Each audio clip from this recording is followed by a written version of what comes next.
Notre secours est dans le nom du Seigneur qui a fait le ciel et la terre. Nous étions hier avec des textes compliqués et vous sentez que le texte résiste. Le texte biblique est compliqué. L'Ancien Testament, ça reste pour beaucoup d'aspects une parabole. Il faut s'exercer à le lire et encore et encore et encore. Et en tout cas, pour ma part, ça fait quoi? Ça fait 20 ans. 20 ans que je le scrute. Et vous voyez encore que les explications que j'ai pu vous donner comme celle d'hier, je suis allé jusqu'au bout de mon art et j'ai pas forcément eu le sentiment d'avoir été hyper convaincant. Eh ben, rendons grâce à Dieu. Vous savez, en fait, les seuls textes qui méritent d'être lus, c'est les textes que vous comprenez pas. Enfin, ça sert à quoi de lire les textes qu'on comprend?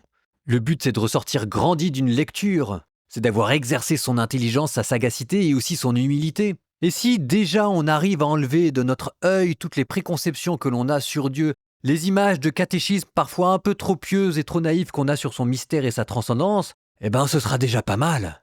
Alors le Dieu de l'Ancien Testament, jaloux, vindicatif et violent, oui, mais vous sentez combien c'est plus compliqué que ça et comment c'est certainement pas le fin mot de cette affaire. En attendant, nous retournons dans notre livre des Nombres. Je parle trop, la parole à Dieu. Livre des Nombres, chapitre 32.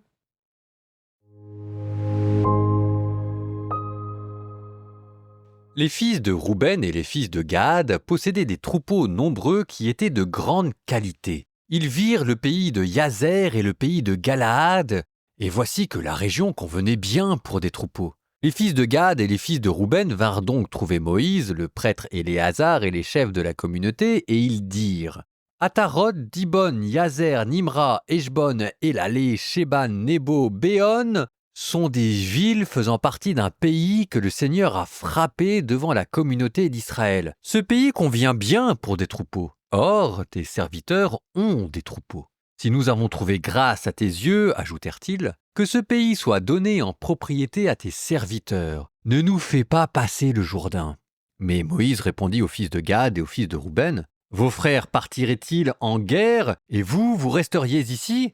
Pourquoi donc découragez-vous les fils d'Israël de passer dans le pays que le Seigneur leur donne?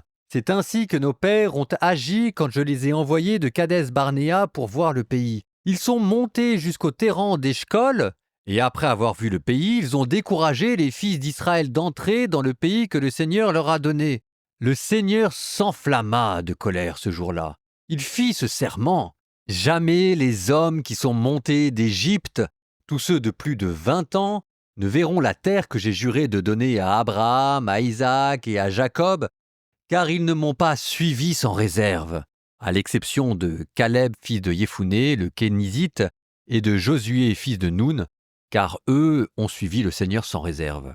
Le Seigneur s'est enflammé de colère contre Israël. Il l'a fait errer dans le désert pendant 40 ans, jusqu'à ce que disparaisse toute la génération qui avait fait le mal aux yeux du Seigneur. Et voici que vous, engeance de pécheurs, vous vous insurgez à la suite de vos pères en attisant encore l'ardeur de la colère du Seigneur contre Israël. Si vous vous détournez de lui, le Seigneur prolongera encore le séjour au désert et vous aurez détruit tout ce peuple.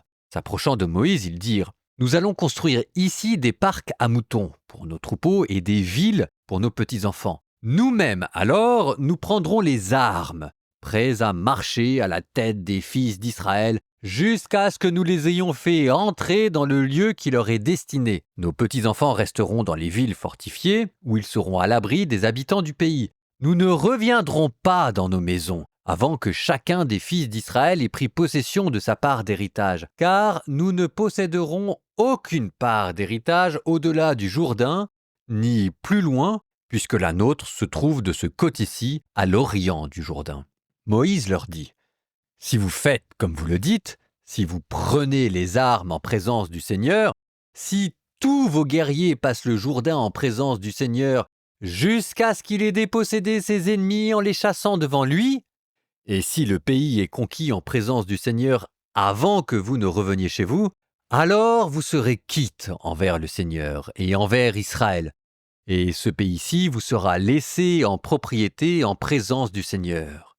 Mais si vous n'agissez pas ainsi, alors vous pécherez contre le Seigneur, et sachez-le, votre péché vous rattrapera.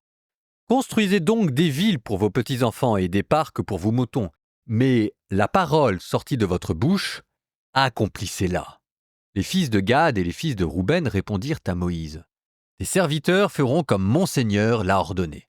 Nos petits-enfants et nos femmes, nos troupeaux et tout notre bétail resteront ici, dans les villes de Galaad. Tes serviteurs, tous équipés pour l'armée, passeront en présence du Seigneur pour aller au combat, comme mon Seigneur le dit.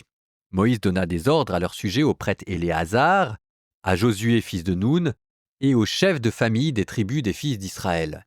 Il leur dit, « Si les fils de Gad et les fils de Rouben passent avec vous le Jourdain, tous armés pour le combat, en présence du Seigneur, et si le pays en face de vous est conquis, alors vous leur donnerez le pays de Galaad en propriété.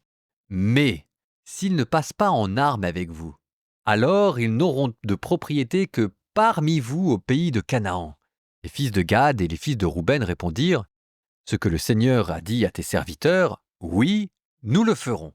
Nous-mêmes, en présence du Seigneur, nous passerons en armes au pays de Canaan, et nous aurons notre propriété, notre part d'héritage de ce côté-ci du Jourdain. » Moïse donna aux fils de Gad et aux fils de Rouben, ainsi qu'à la demi-tribu de Manassé, fils de Joseph, le royaume de Shéon, roi des Amorites, et le royaume de Og, roi de Bashan, soit le pays avec les villes à l'intérieur du territoire et les villes frontalières du pays. Les fils de Gad construisirent Dibon, Ataroth, Aroer, Atroth-Shophan, Yazer Yogboa, Beth Nimra et Beth Haran, des villes fortifiées ainsi que des parcs à moutons. Les fils de Rouben reconstruisirent Eshbon Elalé, Kiriathaïm, Nebo Baal-Méon, dont on changea le nom, et Shibma. Ils donnèrent des noms aux villes qu'ils avaient reconstruites. Les fils de Makir, fils de Manassé, allèrent s'emparer du Galaad. Ils dépossédèrent les Amorites qui s'y trouvaient, et Moïse donna le Galaad à Makir, fils de Manassé, qui s'y installa. Yaïr, fils de Manassé, alla s'emparer de leur campement, il les appela campement de Yaïr. Noba alla s'emparer de Kénath et de ses dépendances, il lui donna son propre nom, Noba.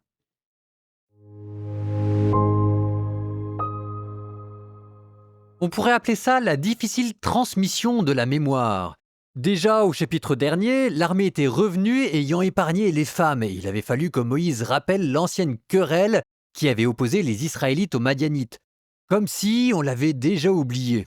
Et là encore, il faut que Moïse rappelle aux tribus de Ruben et de Gad que leur comportement leur fait curieusement penser à leur père qui avait refusé de rentrer dans la terre promise. Sauf que dans le chapitre ici, comme dans le chapitre précédent, la nouvelle génération redouble d'efforts de docilité pour montrer sa bonne foi. À l'armée qui s'est dépouillée de tous ses bijoux, correspond Ruben et Gad qui promettent qu'ils feront même partie des troupes de choc de la nouvelle armée pourvu qu'on les laisse s'installer.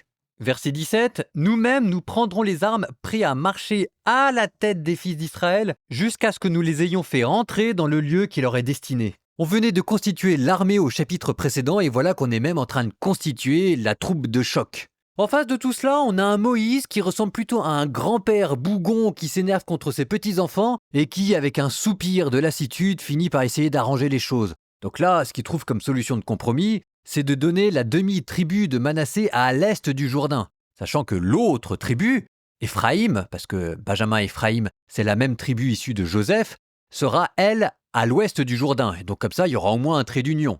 La crainte de Moïse, c'était que ces territoires à l'est ne finissent par devenir totalement indépendants. En attendant, c'est toujours quand même ce même thème qui revient. Là, encore les femmes. Et à travers les femmes, la famille. Vous sentez que ce thème des femmes et de la famille n'arrête pas de nous suivre. Ce recensement qui était axé sur les familles. Ensuite, ces histoires avec les femmes madianites. Ensuite, ces prises de guerre. Ensuite, cette question des vœux privés que font les femmes. Et maintenant, les femmes et les enfants qu'il faut bien installer. Ça revient tout le temps, partout, toujours. Il y a là une question de fond qui n'arrive pas à faire surface pour être réglée une bonne fois pour toutes et qui ronge comme de l'intérieur toute cette fin du livre des Nombres. Cette nouvelle génération, qui est beaucoup plus docile que la première, cette nouvelle génération en a marre et veut fonder une famille. On passe des questions militaires, des questions liturgiques, des questions cultuelles, à des questions domestiques. Et après tout, c'est ça la vie aussi. Au fur et à mesure que le livre des nombres passe, et de là, l'enthousiasme et l'impatience de cette nouvelle génération, vous savez, comme ces jeunes hommes de 20 ans qui ne rêvent que d'une chose, c'est de tomber amoureux et de fonder une famille, et en face de laquelle Moïse finit par acquiescer. Si vous êtes parent, père ou mère de famille, et que vous voyez vos enfants grandir, notamment les ados, les hommes qui sont omnibilés par les femmes, peut-être que ce texte vous aura rappelé des choses. Petite transition poétique avant de voir où tout cela va nous mener. Criez de joie pour le Seigneur, homme juste. Homme droit, à vous la louange.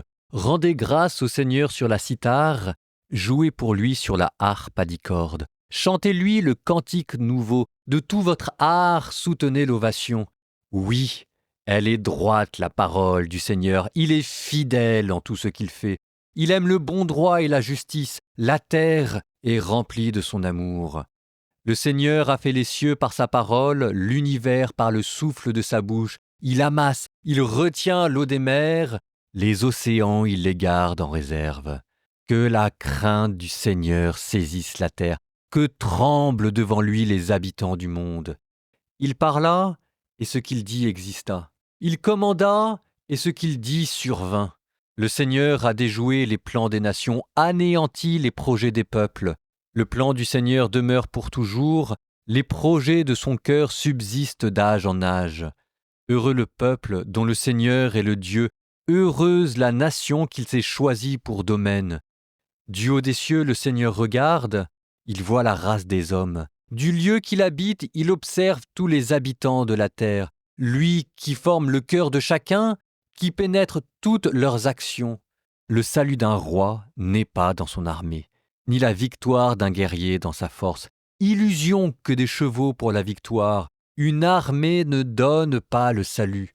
Dieu veille sur ceux qui le craignent, qui mettent leur espoir en son amour pour les délivrer de la mort, les garder en vie au jour de famine. Nous attendons notre vie du Seigneur. Il est pour nous un appui, un bouclier. La joie de notre cœur vient de lui, notre confiance est dans son nom très saint. Que ton amour, Seigneur, soit sur nous, comme notre espoir est en toi.